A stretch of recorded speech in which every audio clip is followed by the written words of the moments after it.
my topic is the Game of Thrones. It's an HBO TV series that's been going on for 5 years now. Can I get a raise of hands to see if anyone's ever watched the show before? I'm sure the feedback is pretty good from you guys from the show. So, just some other shows people might have watched: Criminal Minds, Stranger Things, Glee, Blacklist, Breaking Bad. These are very common shows that people might feel passionate about, watch consistently, refer to their friends. So personally, I'm not a big TV guy, but when I watched Game of Thrones, I felt it was a lot better than shows like this, and I really connected to it. I watched it in 3 days, all the episodes. It's kind of absurd. One elements of TV shows that I feel are in most shows are emotional appeal, drama, plot twists, extreme personalities, and unique settings. So what's different from Game of Thrones is Game of Thrones kind of makes the norm what you expect to happen won't happen, and the personalities of the characters are extremely different than other shows.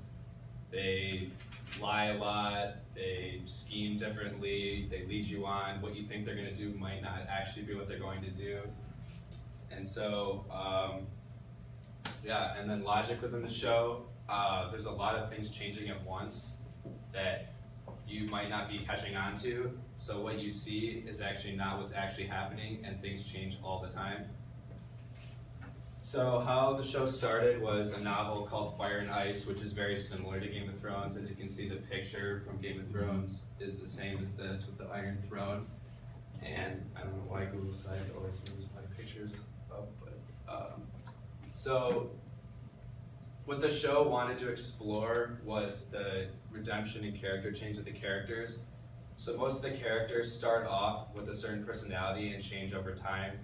For example, Jon Snow, he's one of the main characters. He starts off as just a minor character, a son of a major leader. It has no major role, and by the end, he's one of the most prominent characters of the show and one of the most well-known characters of all time in any HBO TV series.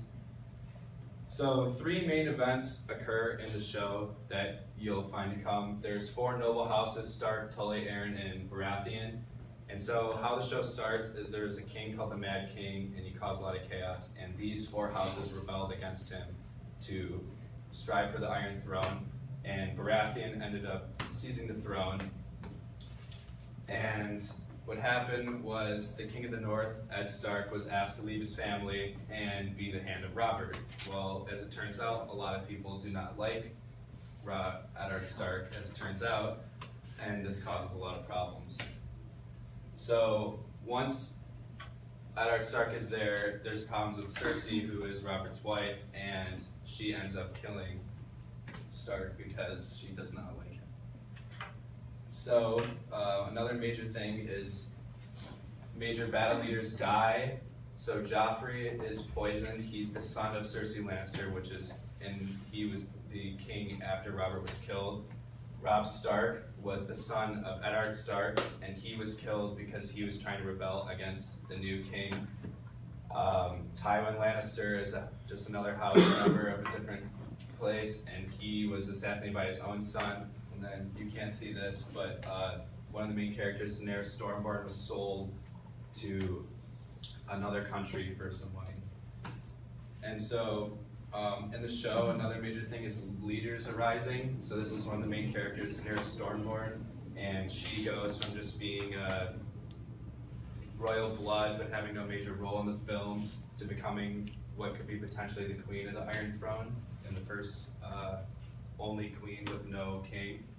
Then there's Jon Snow, as I mentioned earlier before, Cersei Lannister, the wife of the king. Then Tommen Baratheon, who is a brother of Robert and wants to seize his right to the throne. And then Stannis is a son.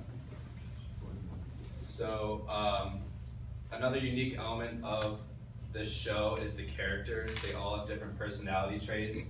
Jon is like the king of snow and ice, so he has like different powers in the north than other people have.